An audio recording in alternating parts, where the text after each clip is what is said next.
நம்ம இப்போ எங்கே வந்திருக்கோம்னு பார்த்தீங்கன்னா, புதுசா ரெனோவேட் பண்ண பாம்பே தியேட்டரில் கருடன் படம் பார்க்க தாங்க வந்திருந்தோம்.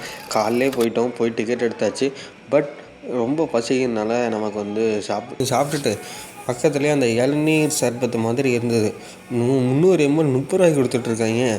குடித்தேன், நல்லா இருந்தது. அண்ட் தேட்டருக்கு வந்துட்டேன். தேட்டரில் எனக்கு குறையப்பட்டது பார்த்தீங்கன்னா, அங்கே உள்ள லிஃப்ட் அங்கே இல்லவே கிடையாது. படிக்கட்டு தான் இருந்துச்சு. வயசானவங்களால மேலே ஏற முடியல. ஸோ நீங்கள் உங்கள் ஃபேமிலி மெம்பர்ஸ் கூப்பிட்டு போகிறீங்கன்னா கொஞ்சம். அண்ட் கருடன் படம் பார்த்தீங்கன்னா மஸ்ட் வாட்சபிள் மூவின்னு சொல்லலாம். ஏன்னா வந்து சூரியோட ஆக்டிங் வந்து டிஃப்ரெண்ட்டாக இருந்துச்சு. சூரிக்கு பேரா நடித்தவங்க அண்ட் அடுத்து சசிகுமார் எல்லாரோட ஆக்டிங்கும் பிச்சு உதறியிருக்காங்கன்னே சொல்லலாம். யாரோட ஆக்டிங்கும் ரொம்ப ஓவர் ஆக்டிங் மாதிரி இல்லாமல் ஒரு நேச்சுரலாக சட்டிலான ஆக்டிங்காக இருந்தது. ஸோ அது பார்க்கும்போது உண்மையாக நல்லா ஃபீல் பண்ணது சவுண்ட் குவாலிட்டி தான். அண்ட் நெக்ஸ்ட்டு லிஃப்ட்டு வயதானவங்களும் ஏற முடியல. ஸோ இந்த இடத்துல தான் கண்ணாடி வச்சுருப்பாங்க. இங்கே தலை சீவாதீர்கள், அங்கே போய் தான் எல்லாம் தலை சீவிட்டு இருப்பாங்க. அதனால்